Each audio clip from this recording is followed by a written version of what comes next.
Have you ever received a gift that made you smile so wide, yet nearly took your life? Ha ha, I know that sounds crazy, but that's exactly what happened to me. It was my 69th birthday. The morning was quiet, peaceful. I remember thinking, another lonely birthday, Dorothy. I had stopped expecting calls or surprises. My son, Thomas, hadn't called me in months. Since his marriage, everything had changed. But then, ding dong. I wasn't expecting anyone. When I opened the door, there was this young delivery boy holding a gold box tied with a red ribbon, the kind of box that makes your heart skip a beat. "Delivery for Mrs. Dorothy," he said. I smiled, almost shyly. He just shrugged. "It says Thomas." My heart, it fluttered like a teenager's. My Thomas! My boy remembered me after all these months. I signed the slip, and when he left, I just stood there, holding that shiny box like it was a treasure. I could smell something sweet and rich even through the packaging, handmade chocolates, the fancy kind. Inside there was a little card, "To the best mother in the world. Love, Thomas." I held that card against my chest and whispered. He remembered, he really did. You see, Thomas wasn't my biological son. I adopted him when he was 2, after his real parents died in an accident. He was tiny, scared, always holding my finger tightly. I gave him everything. My name, my time, my love, even my dreams. I never married, never traveled, never spent on myself. Everything was for him. So that little gift, those chocolates, they meant the world to me. I opened the box gently. Each piece was decorated like a small jewel. Gold dust on dark chocolate, delicate designs. They looked almost too perfect to eat. "Oh, Thomas," I sighed, smiling through my tears. "You didn't have to do all this." I sat down with my cup of tea, staring at them. I wanted to try one so badly, but then something inside me said, "No, share them." I always thought like that. Ha ha ha. Silly me, right? Always thinking of others first. Laura, my daughter-in-law, lived just 20 minutes away. She never liked me much, though I tried to be kind. Every time I visited, she'd open the door with that polite smile that didn't reach her eyes. But still, I loved her. She was Thomas's choice, and that was enough for me. And those little grandchildren, my babies! So, I thought, let's share the chocolates with them. I wrapped the box again, wore my soft pink cardigan, and drove over. The house looked the same. Perfect lawn, perfect curtains, everything spotless, just like Laura liked it. When she opened the door, she looked surprised to see me. "Oh, Dorothy, what a surprise!" That tone, cold but sweet, you know the one? I smiled anyway. "Thomas sent me these for my birthday," I said, handing her the box. "They're beautiful, aren't they? I thought the kids would love them." She froze for a second. Just a second. But I noticed. Her eyes flickered. Confusion, maybe fear. Then she quickly smiled. "Oh, how thoughtful of him. The kids will be thrilled." But she didn't invite me in. She never did. "They're napping," she said, her usual excuse. I nodded, pretending not to be hurt. "All right, dear. Let them enjoy when they wake up." I waved goodbye, drove back home, and sighed softly. Maybe this little act of love would melt her heart one day. Maybe we could finally be a family again. That night I slept peacefully for the first time in months, imagining my grandchildren laughing while tasting the chocolates. My sweet Thomas. Maybe he had finally realized how much I missed him, but the next morning everything changed. My phone rang at 7 a.m. It was Thomas. My heart jumped. "Thomas! Happy to hear your voice, darling." His voice sounded strange, like he was out of breath. "Mom, did you eat the chocolates?" he asked. I chuckled. "No, sweetheart. I gave them to Laura and the kids. You know how they love sweets." Silence. Long silence.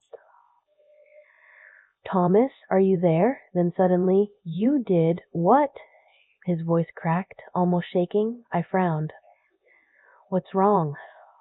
I thought you'd be happy I shared them. He didn't answer, just heavy breathing. Then, Mom, are you sure you didn't eat even one? My hands started trembling. Thomas, what's going on? You're scaring me. He didn't explain. He just shouted again. Why would you give them away? And hung up. Why would he be terrified that I hadn't eaten the chocolates? I tried calling him back, again and again, but no answer. Oh, God, I whispered, pacing my living room. What is happening? I thought maybe Laura had argued with him, or maybe he was just upset for some silly reason. I tried to calm myself, took deep breaths, made tea, but my hands wouldn't stop shaking. Then, around noon, my phone rang again. This time it was Laura, her voice trembling. Dorothy, the children, they're sick. My heart sank. What happened? I cried. It's the chocolates, she whispered, almost sobbing. They started vomiting. We're at the hospital. The doctor said it might be poisoning. For a moment, everything around me blurred. I dropped my cup. It shattered on the floor. Poisoning? I whispered, barely breathing. No, no, that can't be. They were chocolates from Thomas. Laura was crying on the phone. The doctors are running tests. They said it's serious. I couldn't feel my legs. I just sat on the floor shaking, whispering, Oh my God, what did I do? That night, I didn't sleep. Every second replayed in my head. Thomas's scream, Laura's voice, those shining chocolates on my table. My hands were cold, my eyes sore from crying. I stared at the empty space beside me, whispering to no one, he wouldn't, he couldn't. But deep inside, a small voice said something I didn't want to believe. He could. And when the truth finally came the next morning,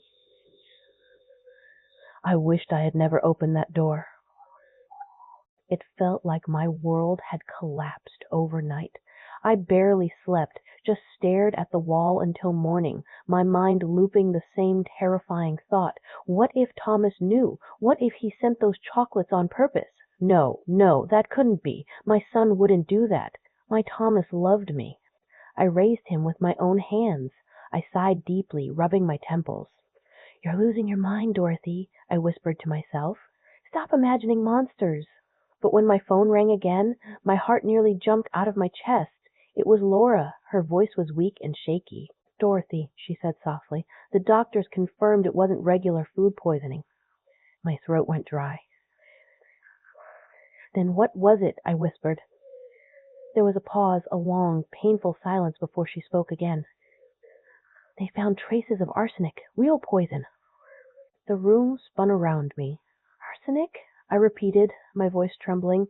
That can't be right. I could hear Laura sniffing, trying to hold back tears. The kids are stable now, she said, but the doctor said if they had eaten a little more, it could have been fatal.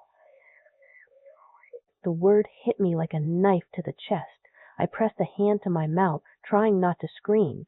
When I hung up, I sat on the couch and just stared blankly. My whole body was trembling. I tried to call Thomas again, but, of course, no answer. I called again. And again. My mind screamed, why? Why? Why? Until I couldn't think anymore. I held his photo frame in my hands, the one from his graduation. He looked so proud that day, and I was the happiest mother alive. What happened to you, my boy? I whispered, tears rolling down my cheeks. What did I do wrong? Then, around evening, Laura called again. Her voice was calmer this time, but heavy. Dorothy, we need to talk, she said quietly. About Thomas. I froze. What about him? There was another pause, and then she said the words that shattered me completely. I think those chocolates weren't meant for us. They were meant for you. I remember letting out a sound between a gasp and a sob. No, no, Laura, please don't say that. He's my son. She was crying too now. I didn't want to believe it either, Dorothy, but think about it. He asked if you ate them, not the kids. And when you told him you didn't, he panicked. Doesn't that tell you something? I shook my head again and again, my hair sticking to my tear-streaked face. No, maybe. Maybe he bought them from a bad place. Maybe someone else poisoned them. Maybe. Dorothy, Laura interrupted, her voice breaking. Please stop. The doctor said it was deliberate, carefully mixed into the filling. Someone wanted those chocolates to kill. My hands went cold. My lips trembled. I couldn't speak for a long time. Then I whispered, He wanted me dead? The silence on the other side of the call was enough of an answer. I hung up and screamed. A long, painful scream that tore out of me after years of quiet endurance. My heart, my only family, my Thomas. How could he? How could he? I cried until my throat burned and my chest ached. That night I didn't eat, didn't sleep. I just sat by the window staring at the moon. The street outside was empty, but my thoughts were full of noise. Every moment with him replayed like a cruel movie. His first day at school. His first heartbreak. His laughter when I made his favorite soup. I raised a murderer, I whispered to the darkness. I raised my own killer. By morning, I knew what I had to do. I had to see him. I couldn't just sit there drowning in questions. I needed answers, even if they broke me. I got dressed, my hands shaking as I buttoned my coat. I drove straight to my sister Natalie's house because I knew. I just knew. Thomas would be hiding there. He always ran to her when things went wrong. Natalie had always spoiled him, made excuses for him. I knocked on her door, my heart racing. She opened it slowly, her eyes full of guilt. Dorothy, she started, her voice small. He's here, isn't he? She tried to deny it, but before she could finish, I heard footsteps behind her. Thomas stepped into the doorway. He looked pale, messy, like he hadn't slept in days. Our eyes met. Mine were full of tears, his empty. Why? I whispered, my voice trembling. Why would you want to kill me? He sighed, rubbing his face like he was tired of pretending. You weren't supposed to find out this way, he muttered. My stomach dropped. So it's true. He looked up, and there was something cold in his eyes, something that didn't belong to the boy I raised. Mom, you don't understand, he said sharply. You've lived your life. I have a family to take care of. You're holding things that could make our lives easier. I stared at him, not understanding. Holding what? The money, he snapped. The savings. The accounts you've been hoarding for years while I'm drowning in bills? You never think about anyone but yourself. Bills? I repeated, shocked. You tried to kill me for money? He laughed, a bitter, broken laugh. It's not like that. I needed it. And you were never going to give it to me while you're alive. My knees almost gave out. Thomas, I would have given you everything. You just had to ask. He shook his head. I couldn't wait. You never die, Mom. You just keep living, I gasped, putting a hand over my heart. My own son, the one I fed, clothed, prayed for every night, wanted me gone. Natalie started crying quietly in the background. Thomas, stop it, she whispered. But he just looked at her, annoyed. You always defend her. You all think she's perfect. What? But she's just a tired old woman sitting on money she doesn't even use. Something inside me snapped. I straightened up, wiped my tears, and looked him dead in the eyes. You think money is worth a life? My life? After everything I gave you? He smirked slightly. I didn't mean for it to get messy. The chocolates were supposed to make it look natural. Peaceful. I couldn't breathe. Peaceful. My death. Peaceful. I started laughing, hysterically, uncontrollably. Oh, Thomas, you're unbelievable. My laughter turned into sobs. You were going to kill your mother and call it peaceful?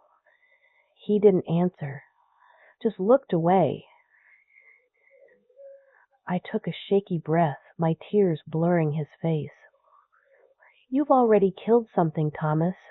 Not me, but everything good I ever believed about love.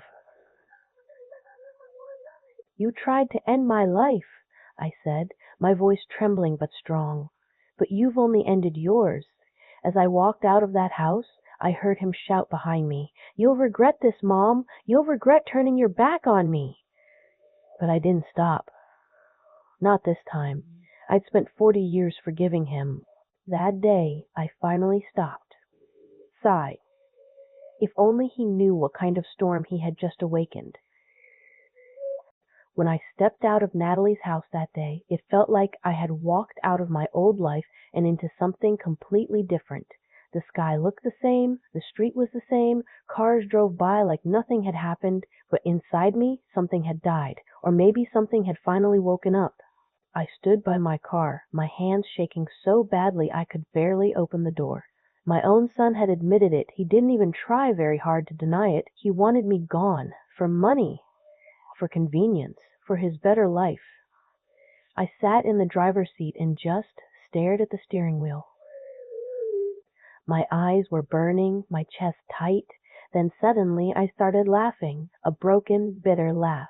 Ha ha ha! Look at you, Dorothy, I whispered to myself.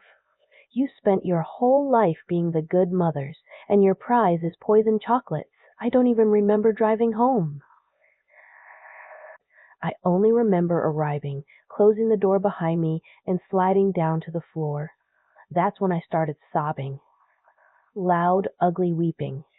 My whole body shook as I cried into my hands. I cried for the little boy I used to tuck into bed.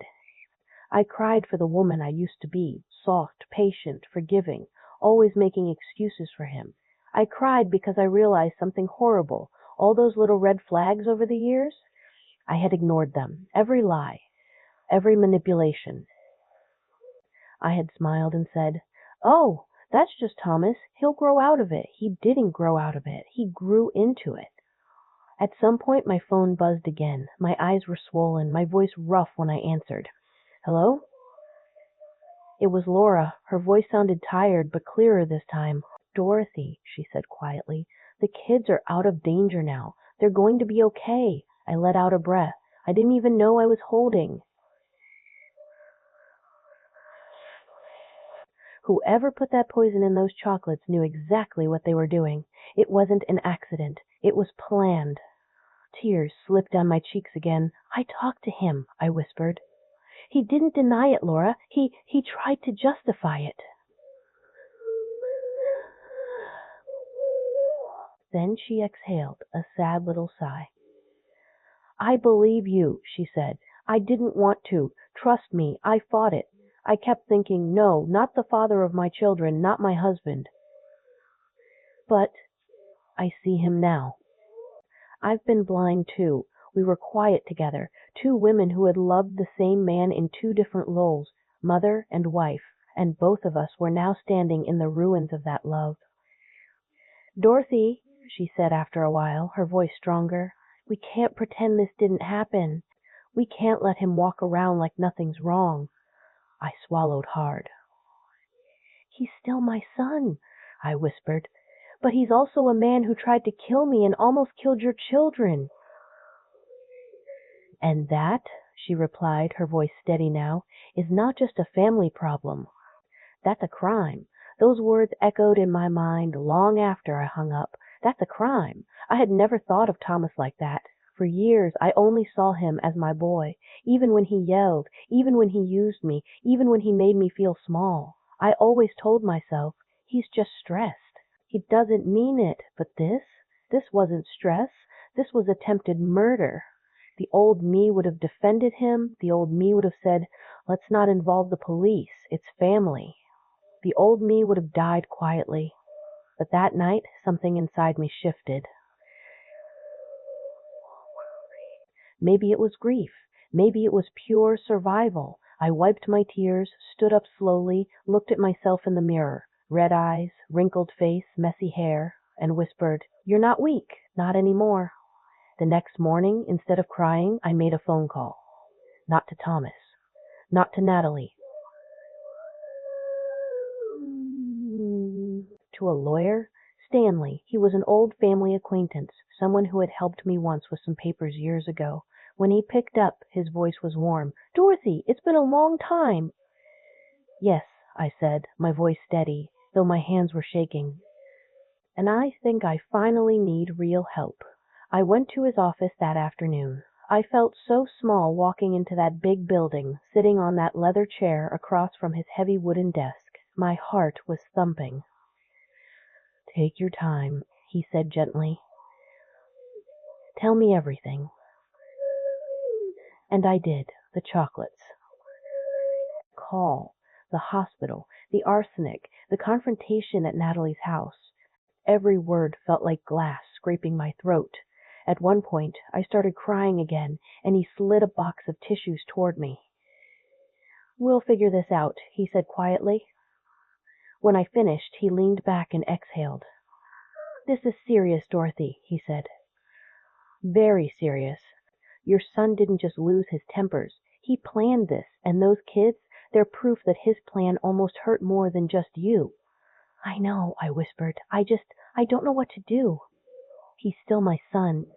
Stanley looked at me kindly. You're not here as just a mother's, he said. You're here as a victim of a crime. You're allowed to protect yourself. You're allowed to be angry. I let out a weak little laugh. Huh, victim. That word feels so heavy. He nodded. Then don't stop at being a victim, he said. Become someone who fights back. We spent hours going through my finances, my accounts, my property. That's when I learned something that made my stomach twist again. Thomas had seen some of my documents when I was sick last year. I remembered now. I'd asked him to bring my bag from my room at the hospital. He must have opened it, seen the account details. He thought I had only a little money, but in reality, over the years, through careful saving and sacrificing, I had much more than he imagined. Enough to make him think killing me was worth it. Ha ha ha, what a joke, I said bitterly. I lived like a poor woman so he could live well, and he still thought it wasn't enough. Stanley looked at me calmly. We'll move everything out of his reach, he said. We'll protect your money, your home, your legal rights, and Dorothy, he paused, then added, we can also press charges if you choose to. I stared at my hands. They were wrinkled, veins showing, but they didn't feel weak anymore. They felt capable, dangerous even. Do I really have that power? I asked softly. Yes, he said. You do. That night when I got home, I didn't sit on the floor and cry. I made myself some tea, sat by the window, and started writing in an old notebook. Not a diary, a plan to protect myself. A plan to make sure he never tried to harm me again. A plan to make sure he faced what he had done. For the first time in my life, I wasn't thinking, how can I save him? I was thinking, how can I save myself? Sigh, it hurt like hell, but it also felt strangely powerful. He had tried to kill me quietly, slowly, sweetly, wrapped in ribbon. Now I was going to destroy his plans loudly, one step at a time. I didn't know how long I sat there staring at the notebook before the idea of getting up felt like a small act of defiance. I made a list, not a rant, not a wish, but a step-by-step plan with dates and names and things I could actually do. Ha ha ha. It felt strange to be so methodical, like I'd become someone who used to live in my head but never showed. The first step was protection. Move whatever money was truly mine out of places Thomas could touch, lock the safe boxes, change passwords, everything small and boring that suddenly felt like armor. Stanley, bless him, handled the legal stuff fast. He held my hand through the papers like an old friend and said, we'll make sure he can't walk into your life and take what isn't his. I hired a private investigator, Robert, a quiet man who smelled of coffee and tobacco, and who had worked missing person cases when I was young. He dug where I couldn't. He found bank slips, unpaid debts, secret calls, little lies dressed as regular life. Thomas had been spiraling for a long time, gambling, borrowing, selling things he shouldn't, hiding what he did from Laura. Ha ha ha! I guess he thought he was clever, keeping his dark work neatly hidden while acting normal at home. But secrets leave crumbs, and Robert found everyone. Every new piece of paper felt like another brick removed from the wall that hid the truth. I remember one night sitting at my kitchen table, the papers spread like a messy fan, and feeling both sick and oddly relieved. Sick because the son I raised had turned into someone who could plan to end my life for money, relieved because now the truth was no longer buried.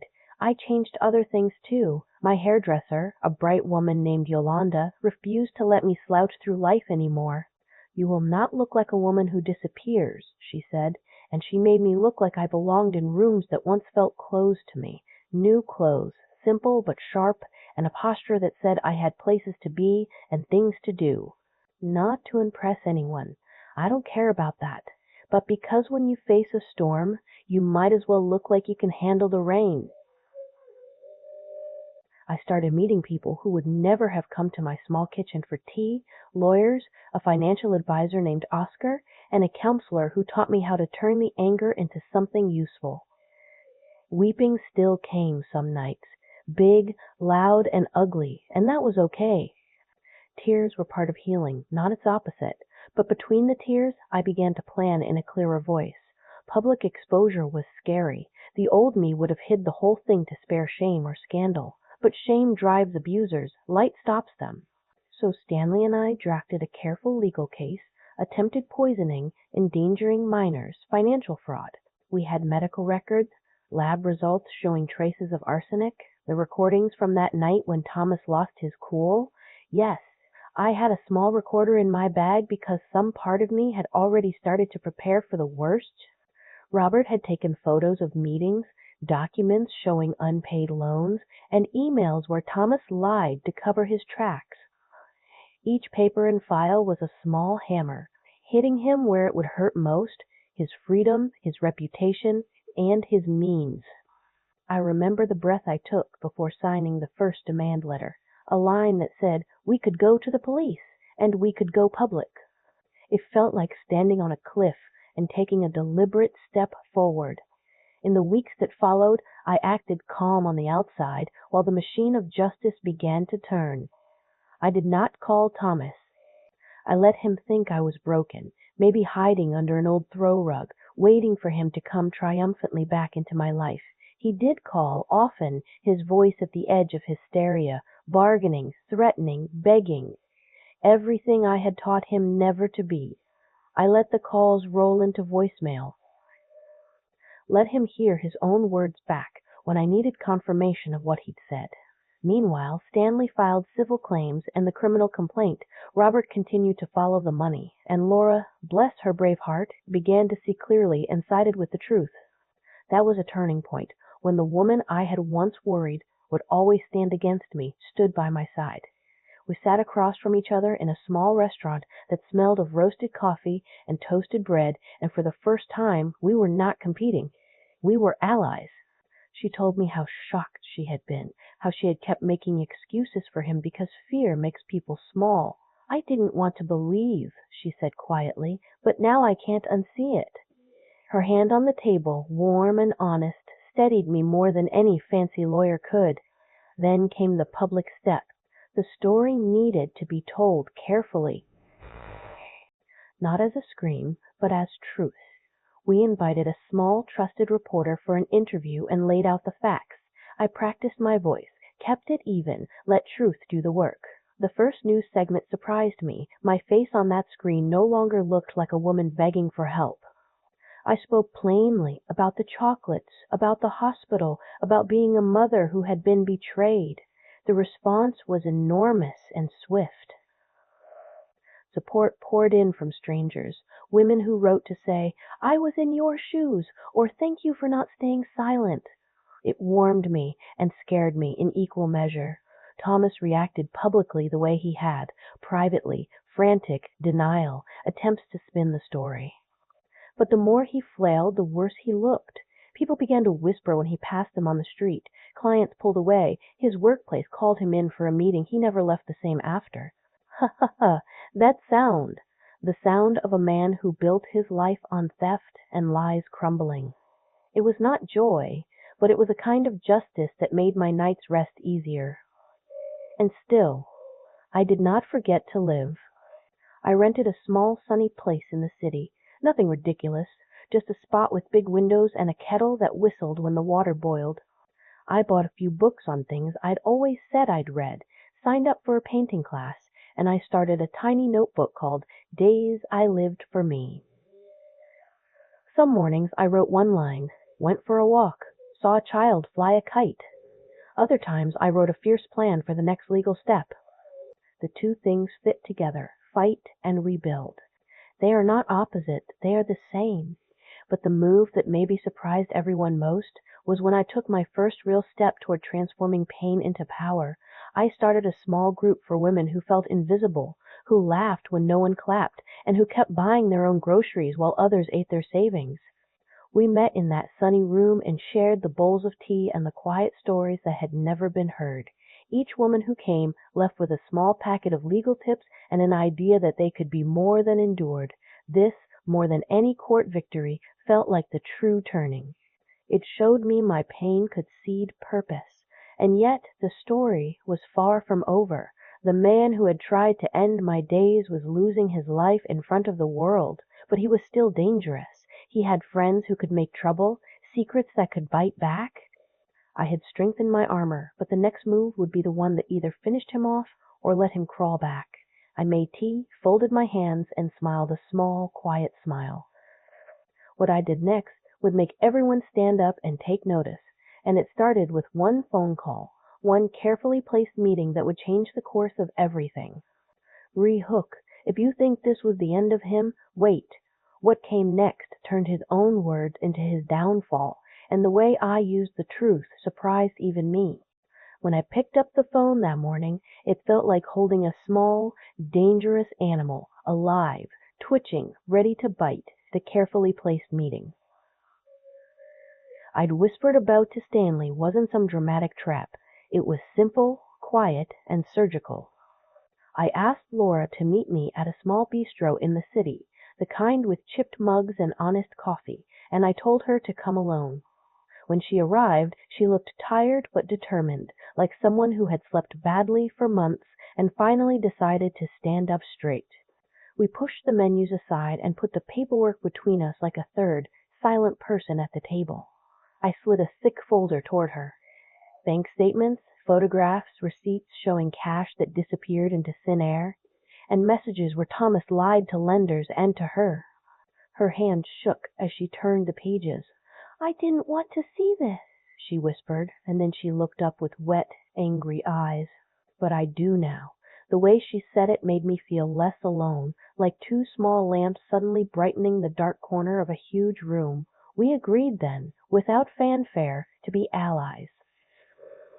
Not because we suddenly loved each other, ha ha ha, that would be too neat, but because the truth had a gravity that bowed even the proudest hearts. I told Stanley to prepare a civil case and to get the criminal complaint ready. He did it with the kind of calm that steadies a person who's been spinning in circles without rest. Meanwhile, Robert the investigator kept bringing new pages, new proof of debts, and secret meetings with men I didn't want to picture. Each piece of paper made something inside me both ache and harden. The ache was for what my son had been, the hardness was for what he had become, and the need to stop him. Then the phone call started. Thomas tried everything, begging, bargaining, threats, a little of every ugly thing I had faced in quiet for decades. He called in the morning, late at night, left messages in a tone that veered from cruel bravado to childlike pleading. "Mom, please," he'd say, and then, a few hours later, "You'll regret this." I let the calls pile in voicemail. Let him talk to the walls he had built. They sounded terrible when you heard them played back, the panicked voice of a man who had counted on the silence of others to hide his crime. It was strangely comforting to hear the truth in his own voice, raw and unedited. One evening, Stanley suggested something bold, and I surprised even myself by saying yes. He arranged a quiet lunch in a hotel's private room with a man who represented some very angry people, the ones from whom Thomas had borrowed money. I walked into that room with a tiny tremor in my knees and a jacket that felt like armor. The leader of that group looked like a man who had spent too much time surviving and not enough time smiling. He slid a stack of papers across the table and looked at me with curiosity. "Why would you help him?" he asked bluntly.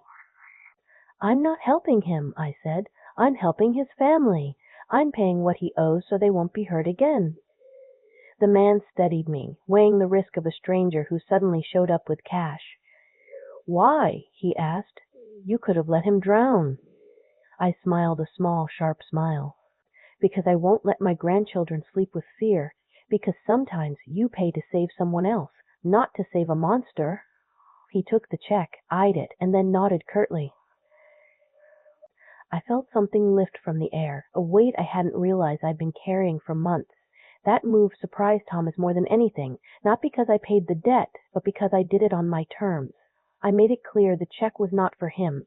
It was for Laura and the children. Then Stanley quietly organized a legal transfer. Title to the house would go to Laura. It was a businesslike, cold piece of paper that, to me, felt like a shield. When she signed it, tears slid down her face, but they were not only sorrowful, they were relieved. The look on Thomas's face when he finally learned the house was no longer his was something I will not forget. He sputtered and yelled and tried to force his way back in, but Laura had already changed the locks. The police came because she had our paperwork ready, because Stanley had planned for every small, ugly theater Arnold like him might stage. He left angry and humiliated, and for the first time in his life he had to face something concrete, consequences. In public, things shifted fast. We decided to put the facts on the table with the press, not to humiliate for sport, but to prevent more harm. I did an interview with a local news program and spoke slowly, sometimes laughing in disbelief mid-sentence, sometimes letting a soft, honest weep escape as I described how the chocolates had glittered in their box. The public reaction was fierce. Strangers called with stories. Lawyers offered help. Women sent messages that made my heart ache and grow at the same time. People began to look at Thomas differently. Clients called his office and asked questions. His boss arranged an emergency meeting and, within days, terminated him. When the job left, the house no longer legally his, and the loans called in, his world shrank like a theater curtain closing. He didn't go gently into the night. In a last, desperate attempt to shape his story, he started a live stream from a dingy motel room, ranting and trying to paint himself as the victim of a witch hunt. The internet devoured him in a way he had never imagined. Clips of his denial played over and over, and people began to spot inconsistencies in his lies. It felt surreal to watch a man who once held his head high, now begging an invisible crowd to believe him. The more he flailed, the harder reality hit him. Ha ha ha! It was not sweet triumph I felt. It was the quiet relief of someone who finally saw the sky after decades of fog. All of this was legal and slow, and yet it moved with a terrible speed that rearranged more than just bank accounts. There were restraining orders, police reports, and long days in rooms with people who asked the same blunt questions.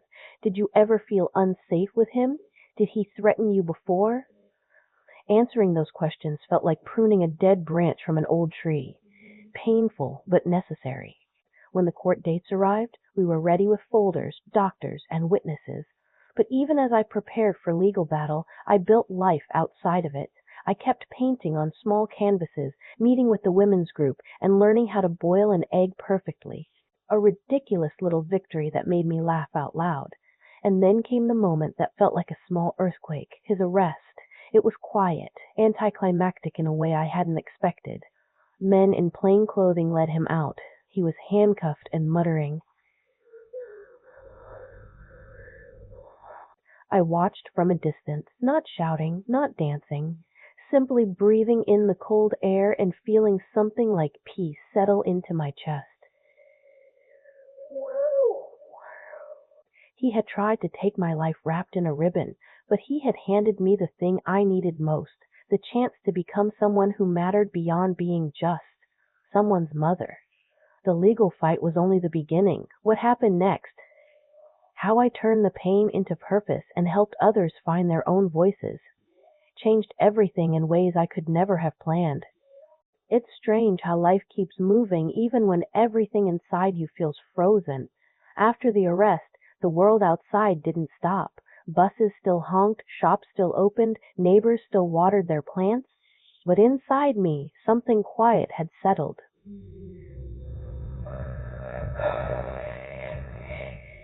It wasn't victory, not joy, just this deep, tired calm, a kind of peace that comes only when you've cried out every tear your body can make.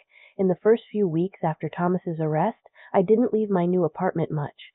I'd sit on the balcony with my tea, watching the city lights and thinking about how my life had split into two parts, before the chocolates and after them. I often caught myself laughing softly, shaking my head. All this because of a box of sweets. Sometimes I laughed, sometimes I sighed, but every night before bed I whispered the same words. You survived, Dorothy, you really did. Laura called almost every day. The kids were doing better, slowly healing. They were back in school, eating properly again. I could hear them giggling in the background sometimes when she called, and that sound alone made my chest loosen. They still ask about him, she told me once, her voice quiet. I don't know what to say. Tell them the truth, I said softly. That their father is learning a hard lesson. Stanley kept me updated about the case. There were hearings, statements, mountains of paperwork. He said the evidence was overwhelming. The medical reports, the recorded confession, the financial trail. He's finished, Dorothy, Stanley said. I nodded, but my face stayed blank. Finished? Maybe legally, but I knew some monsters don't die in cells. They live in your memories. One morning, I woke up and decided I couldn't live like a ghost anymore. I cleaned my apartment from top to bottom, lit a candle that smelled like vanilla, and stood in front of the mirror. My reflection looked back at me. Older, yes, but stronger. My hair had grown into soft curls. My skin was wrinkled but glowing. For the first time in a long while, I smiled and meant it. You're still here, I told myself, so start living again. I started small. Walks in the park. Fresh flowers on the table. A 69-year-old woman learning to write stories.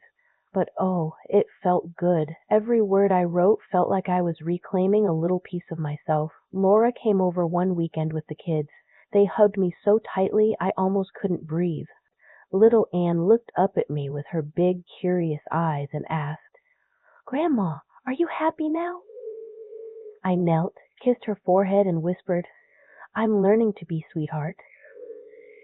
It was during that visit that Laura said something that planted a seed in my heart. You know, Dorothy, she said, stirring her coffee, you should tell your story one day, not to shame him, but to help other women. There are so many who live in silence, afraid to speak up. That night, I sat down at my desk and started writing again. Not for court, not for revenge, but for healing. I wrote about love that turns into control, about kindness that gets mistaken for weakness, about mothers who give until there's nothing left. Every page felt like opening a window inside a locked room. Sometimes I wept while writing, sometimes I laughed through tears, sometimes I stopped to breathe because the memories were too heavy. Weeks turned into months. My notebook filled up with stories. Mine, Laura's, even snippets of the other women I met in therapy groups. Stanley introduced me to a counselor, Dr. Evelyn, who worked with women recovering from emotional abuse. At first, I resisted. I don't need therapy, I said. I just need time, she smiled kindly. Time helps, Dorothy, but understanding helps more. She was right. In her quiet little office, surrounded by soft lamps and shelves of books, I began to untangle years of guilt. She taught me that love without limits isn't noble, it's dangerous, that boundaries aren't walls, they're self-respect. Every session felt like peeling off an old layer of pain. One afternoon, I found myself laughing out loud in her office. All my life, I said, wiping tears of laughter, I thought saying no made me selfish. Turns out, it just makes me human. Slowly, I began meeting more women through Dr. Evelyn. Older women, kind faces, trembling voices, stories so familiar it gave me chills. They'd say, "My son doesn't visit anymore," or "My husband controls the money," or "I don't want to bother anyone." I'd nod, listening, sometimes holding their hands. And somewhere inside me, an idea began to bloom. What if I created a space, just one room, where women like us could talk, cry, and learn that they're not alone? A small circle, no fancy banners, just warmth, truth, and tea. I called Stanley that evening. "I want to start something," I said. "A foundation. A place for women who've been through what I have. But not about revenge. About rebuilding." He sounded surprised, but pleased. "That's a beautiful idea, Dorothy. We'll make it happen." And so we did. I named it the Circle of Strength. It started small. 5 women in my living room passing around tissues, tea, and courage. We laughed, we cried, we sighed, we shared secrets we'd never said aloud. One woman whispered, "I thought I was the only one." And I smiled softly, tears in my eyes. "You never were," I said. The media caught wind of the meetings later, after my story had already been covered in the news. At first, I didn't want the attention, but when I saw how many people reached out, women from everywhere, sending letters, messages, I realized it wasn't about me anymore. It was about us. One evening, after everyone left, I sat by the window with a cup of hot chocolate. I still can't eat regular ones, but this one was from a safe local shop. Ha! I looked out at the twinkling city lights and felt a strange kind of peace I hadn't known before. He tried to kill me for inheritance, but what he gave me instead was purpose. He buried my old life, yes. But from that burial, something new grew, something strong. And deep inside, I knew this was only the beginning. The revenge was never about seeing him suffer. It was about making sure his poison, his cruelty, his greed ended with me, that no other woman would ever have to taste it again. Sigh, funny, isn't it? A box of chocolates ended one life and started another. When the court dates were finally set, something in me straightened that had been bent for years. The circle of strength was growing, meetings every Thursday, laughter starting to outweigh tears, and the irony wasn't lost on me that I was preparing to face the man who had tried to end me while helping other women learn to live again. Ha ha ha! Life is funny that way, isn't it? The morning of the first hearing, I woke up before sunrise. I brewed tea, looked out over the skyline, and whispered, "You've got this, Dorothy." My reflection in the window smiled back, softer but stronger. I wore a simple gray suit, nothing fancy, but the woman inside it was new. No shaking hands, no hunched shoulders. I even put on red lipstick, something I hadn't worn in 20 years. A little color never hurt anyone, I laughed quietly, though my heart was thumping. Laura picked me up. She looked stunning in her navy dress, her hair tied neatly. "You ready?" she asked. I nodded. "Ready as I'll ever be." We drove in silence, the car filled with the soft hum of the city waking up. Every traffic light felt like a heartbeat. When we arrived at the courthouse, there were reporters outside. Flashes, murmurs, microphones thrust forward. Someone shouted, Mrs. Dorothy, how do you feel seeing your son today?" For a split second, I almost said, "Nervous." But then I caught Laura's eyes in the reflection of the window, and instead I said, "I feel free." Stanley met us by the courtroom doors, calm as always. "You don't need to be afraid," he said.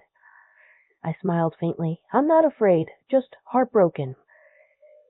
He nodded knowingly.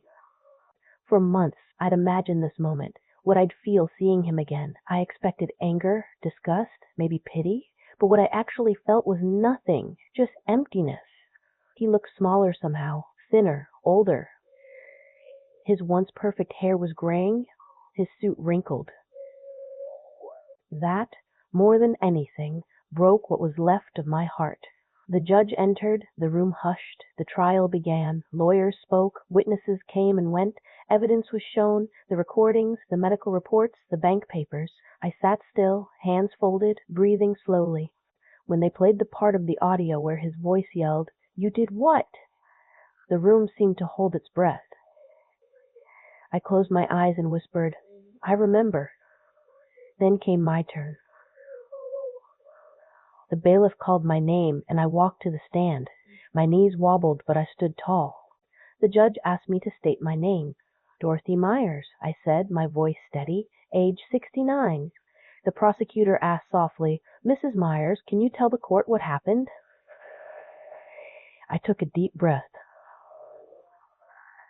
"My son sent me a birthday gift, a box of chocolates, handmade, expensive, beautiful, and deadly." I paused, letting the words hang in the air. A few people in the audience gasped. I shared them with my daughter-in-law and grandchildren. That decision saved my life. The lawyer nodded. "What happened next? He called me the next morning," I said, my voice trembling. "He asked if I'd eaten them. When I told him no, he screamed. I didn't understand why then, but I do now." I heard Laura sniffle softly behind me. I smiled faintly and continued. "He planned everything, carefully, coldly, for money. And I learned the hard way that loving someone too much can make you blind." The defense attorney tried to twist things, asking if maybe I was confused, if maybe the poison came from somewhere else. I looked him right in the eye and said, "Son, I raised that man. I know every tone in his voice." "And that scream on the phone? That was guilt, not shock." Ha ha! Even the judge's mouth twitched like he was trying not to smile. When I finished, I stepped down and sat beside Laura. She squeezed my hand.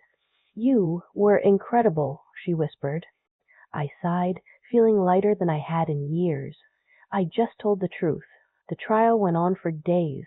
Reporters filled the hallway. Headlines screamed words like, "Mother testifies, against son, poisoned chocolates, case takes dark turn." Silence had nearly killed me once. I wasn't going to wear it again. And then came the verdict.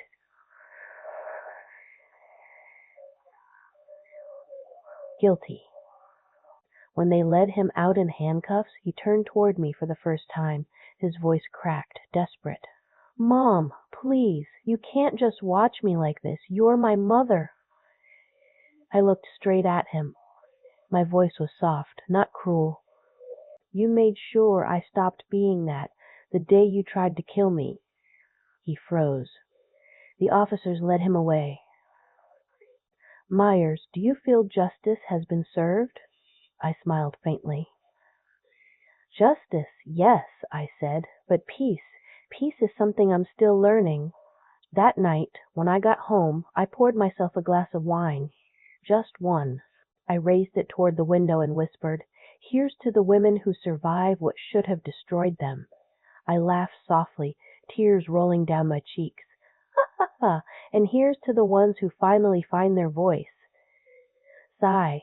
The story could have ended there.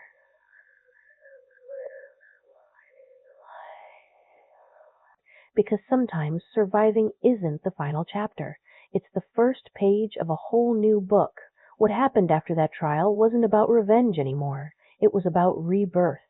The woman who walked into that courtroom left behind the victim and walked out as a voice for every woman who had ever been silenced. After the verdict, life began to taste different, quiet, careful, but somehow fuller. I thought the trial would be the end, but it turned out to be the beginning of something I never expected. People started reaching out. Letters came from women I had never met. Some wrote from shelters, some from comfortable houses that had turned into prisons. They all said the same thing in different words. "Thank you for speaking." The circle of strength that had started in my small living room became something much larger. Local organizations began to offer spaces for meetings. Volunteers came with notebooks, tea, and open hearts. I went from sitting quietly at the edge of the room to standing in front telling my story not as tragedy, but as a lesson. Sometimes my voice cracked. Sometimes I laughed in the middle of painful memories. Ha ha ha! Oh, you should have seen me then, shaking like a leaf, but pretending to be made of steel. It made the women smile, made the air lighter. They began sharing two stories about hidden bruises, about sons or husbands who used silence as a weapon, about how they'd been told for years that they were too emotional or too sensitive. I'd nod, sigh, and say, yes, me too. The local press began covering the meetings. A journalist asked me once, Dorothy, do you see yourself as an activist now? I laughed so hard I almost spilled my tea. Oh dear, I'm just a woman who survived and refuses to stay quiet, I said. But deep down, I knew something had changed. My pain had turned into a purpose that stretched far beyond my own story. One afternoon, the mayor's office called.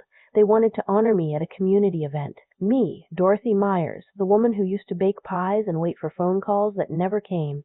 I remember sitting on my couch, holding the invitation, whispering, if only you could see me now, Thomas. Not in anger, not even in triumph, just as a quiet reflection of how strange life can be. The day of the event, I stood on a small stage, lights bright on my face. The mayor said kind things about courage and resilience, but all I could think was how the word courage used to sound like something for other people. When it was my turn to speak, I didn't have a written speech. I just looked at the crowd and said, sometimes strength is the quiet choice to get up again, to smile after crying, to say enough and mean it. The audience clapped softly at first, then louder. I could see Laura standing near the back, eyes full of tears, holding Anne's hand. After the ceremony, a young woman approached me, trembling. Mrs. Myers, she said, my mother went through something like you did. I've been angry for years, but seeing you today, I think maybe I can forgive her now. I didn't know what to say. I just hugged her. Sometimes words aren't enough. Meanwhile, Thomas's case continued in the background. Appeals, papers, lawyers arguing about details. I didn't attend every hearing. Stanley kept me updated. He's still trying to fight, he'd say, shaking his head. He thinks if he talks enough, he can rewrite the story. I'd sigh softly. Let him talk. I've already moved on. In his prison letters, yes, he still sent them. He wrote long pages filled with apologies, excuses, and self-pity. The first one, I read fully. The second, halfway. The third, I burned. I didn't hate him anymore, but I also didn't owe him the space to hurt me again. Forgiveness isn't forgetting. It's closing the door and locking it gently. A few months later, something unexpected happened. A publishing house reached out. They'd seen the news and wanted me to write a memoir. We think your story could help so many people, the editor said. I hesitated. I'm no writer, I told him. He chuckled. You already are. You've been writing your life all along. It took months, endless nights, tears falling on the pages, the occasional ha ha ha scribbled in the margins when I remembered something absurd or painfully funny. I wrote everything, the loneliness, the laughter, the chocolates, the courtroom, the silence after the screen. When the book finally came out, The Sweetest Poison, it reached places I'd never even heard of. Women wrote from across the world saying, you told my story. It wasn't fame I felt. It was connection, a thread tying strangers together through pain and strength. One morning, I walked into a bookstore for the signing event. The shelves were filled with my book. I stared at the cover, my old photo, smiling softly. I touched it and whispered, you made it, Dorothy. You really did. People lined up, handing me copies to sign. Some wept, some laughed, some just said thank you. I held each hand a little longer than necessary, letting them know I understood. At the end of the event, a little girl, no more than 10, approached me shyly. My grandma loves your story, she said, clutching the book to her chest. She said you're her hero. My throat tightened. I crouched down, looked her in the eyes, and said, tell your grandma she's her own hero. I just reminded her. The girl grinned, and I couldn't help laughing softly. That night, when I returned home, I sat on my balcony again. The city lights shimmered like stars caught in glass. I thought about everything, the pain, the courtrooms, the laughter, the women who found hope in my story. I lifted my teacup toward the night sky and said, thank you, life. You hurt me, but you also healed me. And somewhere deep inside, I knew Thomas's chapter was closed. not with hatred, but with peace. He'd made his choices, I'd made mine. But life wasn't done teaching me. The foundation began growing faster than I expected. Invitations came from other cities, organizations, even television channels. The quiet woman who once whispered her story was now speaking into microphones, guiding others. Die. Sigh, sometimes I still wake up wondering, is this really my life? And then I laugh softly and say, yes, Dorothy, this is you now. And just when I thought my story had found its peaceful ending, life gave me one more twist, one that would test my forgiveness and redefine what strength truly meant. When that next twist arrived, it didn't look like danger. It looked like an ordinary morning sunlight filtering through the curtains, the smell of fresh tea, the sound of birds outside. Peace had finally become my routine. The circle of strength had grown into a real foundation now. We had a small rented office, a signboard, volunteers, and even a website. My days were filled with calls, planning events, laughing with women who had once forgotten how to smile. I used to say, we're not victims here, we're gardeners. We grow where we were once buried. One afternoon, I got a letter.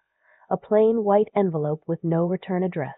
My heart skipped a beat. Old habits die hard. I sat at my desk, fingers hesitating over the seal. Part of me whispered, don't open it. The other part said, you're not afraid anymore. I opened it. Inside was a small handwritten note. The handwriting was shaky but familiar. Dear Mom, I don't deserve to write this, but I'm trying anyway. The paper smelled faintly of disinfectant and prison air. He wrote that he was attending counseling sessions in prison, that he'd finally stopped blaming me, that he realized how deep his greed and fear had gone. He said, you don't have to forgive me. I just wanted you to know I finally see what I did. I sat still for a long time. My first instinct was anger. How dare he reach out now, after all the tears, the sleepless nights, the screams? But then something softer stirred. Pity? Sadness?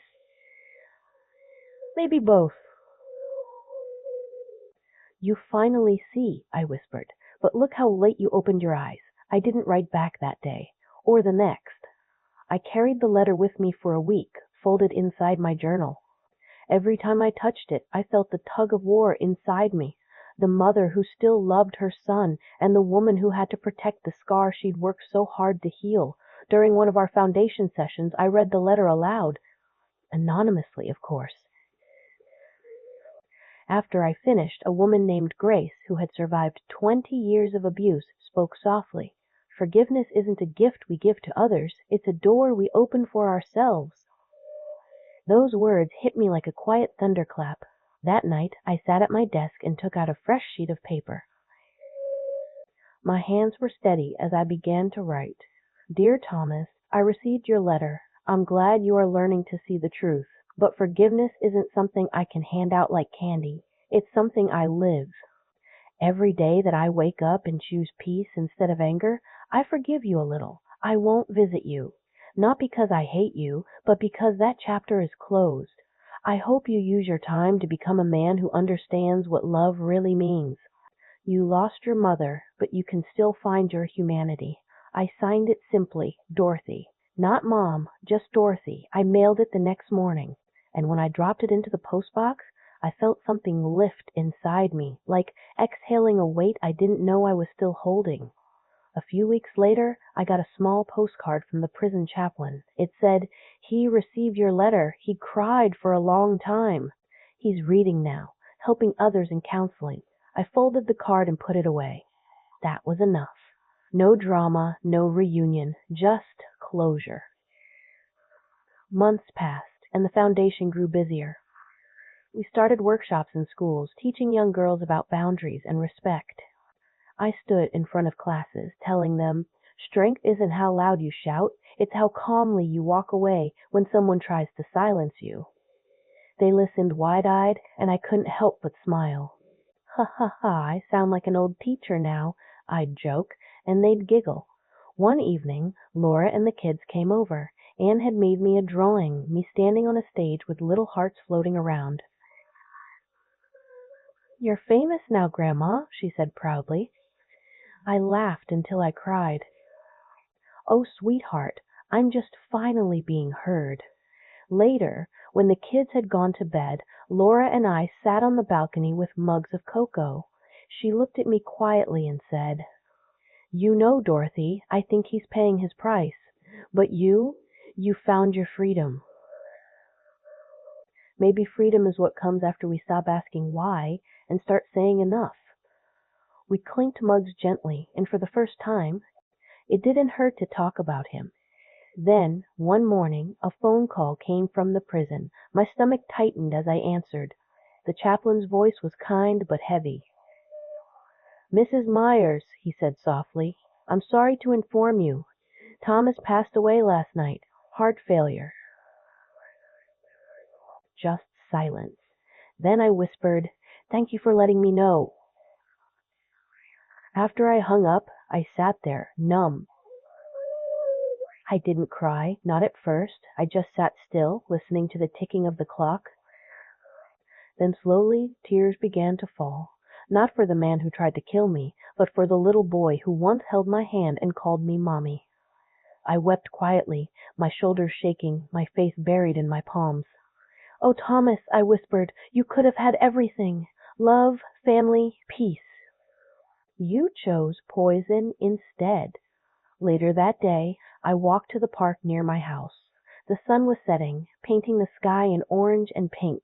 I sat on a bench watching children play and felt a soft wind brush my face.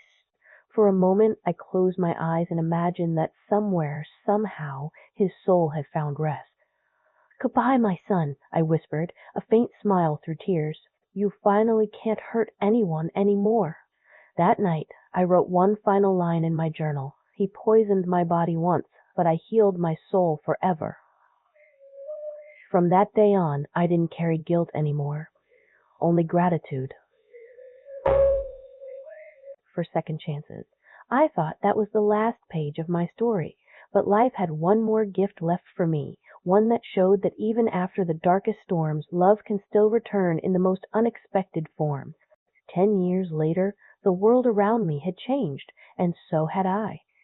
The foundation, once 5 women in my small living room, had grown into a full organization with offices, volunteers, and a hotline that never slept.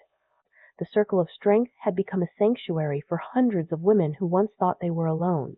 My days were filled with stories, laughter, sometimes tears, but never silence.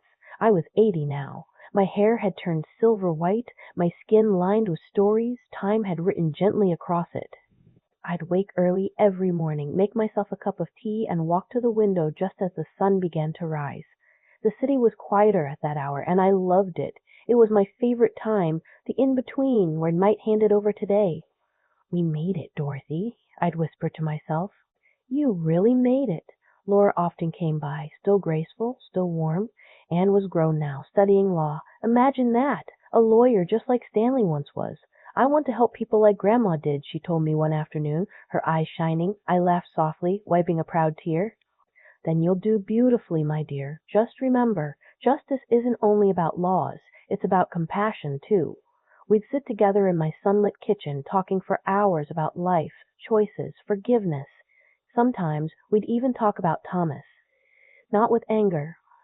"He made his choices," I'd tell her. "But he also taught me something priceless. Never confuse love with blindness." The day my book reached its 10th reprint, my publisher called. "Dorothy," he said, "your story's being taught in universities now, under women's resilience studies." I blinked, then laughed so hard I had to sit down. "Me? In textbooks?" I giggled, tears streaming down my face. "Your plan to silence me made me immortal." Later that night, I sat by the fireplace, flipping through old photographs. One of them showed a young me holding baby Thomas in my arms, smiling with pure love. I touched it gently and whispered, "Because I finally did." Life had come full circle. The pain that once crushed me had turned into something beautiful, a legacy of strength, love, and healing. One evening, I attended an awards ceremony, the Women Who Changed Lives Gala.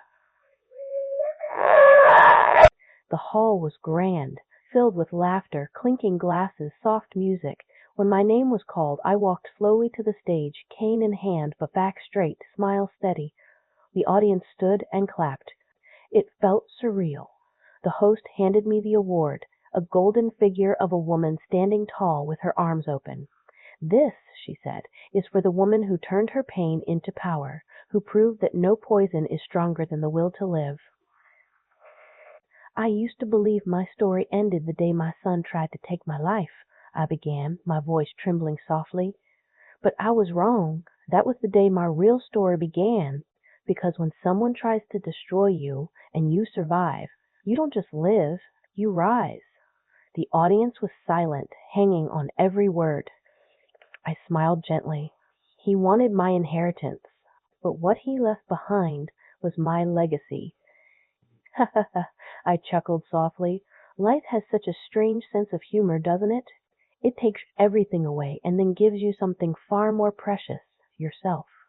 When I returned home that night, I placed the award on my shelf next to a framed quote that had guided me all these years. She stood in the storm, and when the wind did not blow her way, she adjusted her sails.